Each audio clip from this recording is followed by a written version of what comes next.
Assalamualaikum warahmatullahi wabarakatuh. Perkenalkan, nama saya Penny Puspita, perwakilan dari mahasiswi Poltekkes Kemenkes Tasikmalaya. Di sini saya akan membuat video mengenai penata laksanaan pada bendungan ASI. Tujuan dari pembuatan video ini yaitu untuk memenuhi salah satu tugas praktik klinik komprehensif yang dilakukan dengan modifikasi daring. Nah, yang sekarang saya akan jelaskan yaitu mengenai bendungan ASI.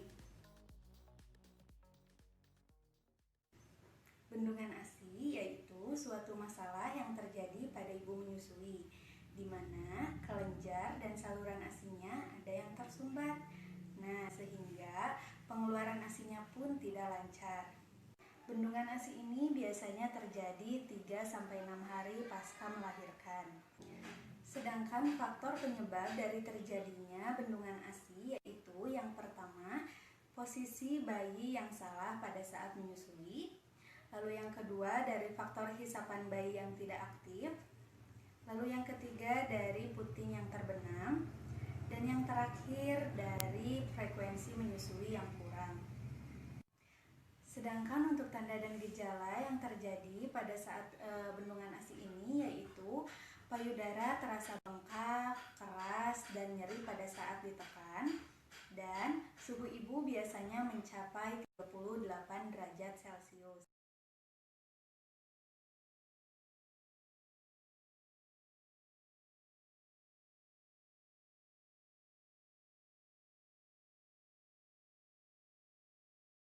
Waalaikumsalam Ibu, silakan duduk Bu. Perkenalkan, saya Bidan Penny. Ada yang bisa saya bantu Bu? Ini sama periksa Bu, badan saya meriang, terus payudara saya sakit. Sakit dengan Ibu siapa Bu? Ibu Ratih. Ibu Ratih usia 24. 24. Ibu melahirkannya kapan Bu? 6 hari yang lalu. 6 hari yang lalu. Ini anak yang pertama ya Bu ya? Waktu 6 hari yang lalu melahirkannya juga di sini ya Bu Ratih ya Bu? Baik, saya akan lakukan pemeriksaan ya Bu ya. Sebelumnya kita cuci tangan terlebih dahulu.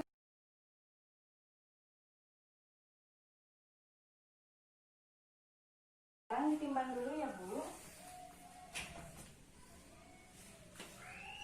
Berat badannya 55 ya Bu. Sekarang duduk dulu di sini Bu.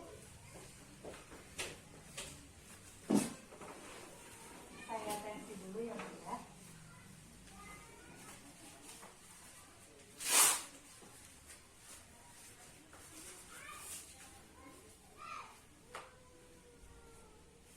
Lalu kita cek suhu. Suhunya 38 ya Bu ya, lumayan panas. Saya cek nadinya dulu Bu, untuk tangannya ya. Nadinya normal sama nafasnya, tensinya juga normal ya Bu ya. 120/80. Sekarang Ibu boleh tidur, tapi sebelum tidur buka dulu maskernya ya Bu ya. Saya akan periksa bagian kepalanya.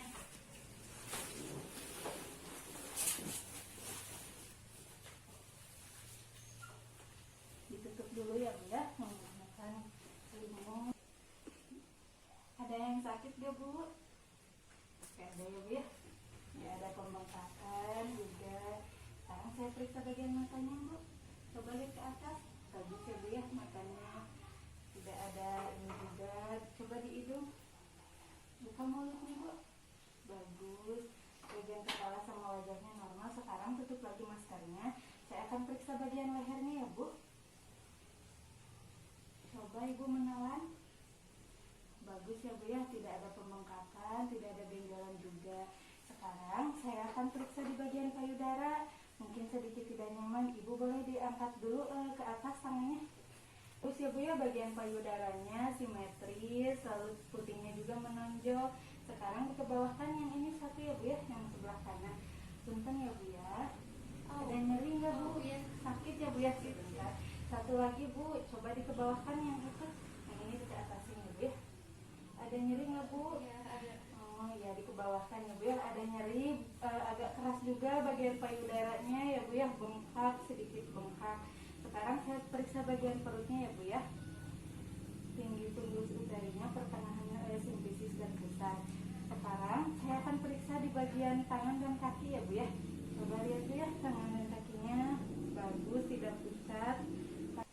Sekarang bagian kakinya ya Bu ya. Kakinya bagus, tidak pucat. Ibu, ini saya periksa dulu ya Bu ya. Ada nyeri nggak Bu? Enggak. Coba satu lagi ya Bu ya.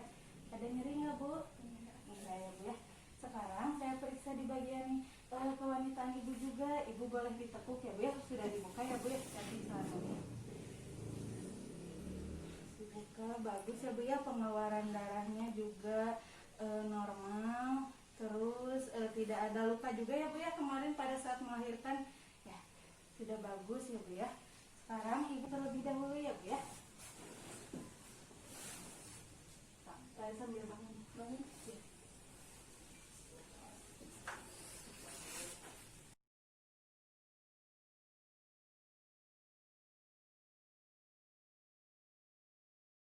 Ibu, dari hasil pemeriksaan semuanya normal. Tapi tadi suhu badan Ibu 38 derajat Celcius. Nah, normalnya itu 36,5 sampai 37,5. Nah, mungkin badan Ibu meriang karena suhu badannya pun melebihi normal ya Bu. Tapi Ibu jangan khawatir karena nanti saya akan memberikan obat untuk menurunkan panasnya ya Bu ya. Nah, pada saat pemeriksaan di bagian payudaranya pun tadi ada bengkak, keras, lalu pada saat ditekan juga Ibu nyeri ya Bu ya, mengalami nyeri. Nah, dari hasil pemeriksaan Ibu mengalami bendungan ASI. Nah, bendungan ASI ini tersumbatnya saluran ASI. Nah, oleh karena itu pengeluarannya pun tidak akan lancar. Nah, untuk mengatasi bendungan ASI ini, Ibu boleh sanggah payudara Ibu dengan bebat atau bra yang pas. Nah, setelah itu Ibu boleh kompres juga menggunakan air hangat kurang lebih 5 menit ya Bu. Nah, selain itu pada saat menyusui Ibu harus lihat perlekatannya. Jadi pada saat bayi menyusui, perlekatannya itu harus di bagian putingnya dan di bagian hitam di daerah payudara. Jadi bagian puting dan areola atau bagian hitamnya itu memasuki mulut bayi, jadi masuk ke dalam mulut bayi. Nah, jika perlekatannya sudah benar, nah Ibu juga harus lihat pada saat menyusui bayinya menelan dengan baik atau tidak. Jadi tidak boleh ada suara. Jadi apabila Ibu misalkan pada saat menyusui masih ada suara, berarti posisinya masih salah. Nah ya, selain itu Ibu juga harus sering diberikan kepada dedenya menyusuinya harus sesering mungkin. Jadi minimal itu 2 jam sekali. Nah, selain sering menyusui, sebelum dan sesudah menyusui, Ibu boleh oleskan ASI ke bagian puting dan bagian yang hitamnya itu atau areola. Jadi sebelum dan sesudah Ibu olesin terlebih dahulu, lalu pada saat menyusui Ibu lihat juga perlekatannya, dan setelah menyusui olesin lagi ke bagian puting dan areolanya itu. Nah gitu. Selain misalkan setelah misalkan Ibu sudah memberikan ASI sesering mungkin 2 jam sekali, tapi misalkan payudara Ibu masih terasa penuh atau bengkak atau misalkan masih terasa keras, Ibu boleh tampung atau dipompa. Caranya Ibu boleh mengurut dari bagian atas atau dari bagian yang terjauh dari puting mendekati puting. Ya, kemarin sudah dijelaskan. Nah, apabila Ibu pada saat menyusui sudah benar posisi perlekatan, lalu sebelum dan sesudah diolesin oleh ASI dan sesering mungkin menyusuinya, itu kuncinya ya Bu ya. Selain itu untuk ibunya saya berikan ini obat paracetamol 3 kali sehari. Ini dosisnya 500 mg ya Bu ya. Nah, ini obat ini untuk menurunkan panas atau demam di tubuh Ibu. Selain itu untuk anti nyeri juga ya Bu ya, karena tadi payudara Ibu terasa bengkak. Nah, ini obatnya ya Bu ya, boleh diminum 3 kali sehari. Nah, nanti apabila 3 hari kemudian Ibu tidak ada perbaikan atau misalkan payudara Ibu mengalami kemerahan atau misalkan keluar nanah, Ibu boleh periksakan kembali ya Bu. Bagaimana Bu, ada yang ditanyakan? Sudah. Nah ya, makasih ya Bu ya, semoga sembuh ya Bu. Terima kasih.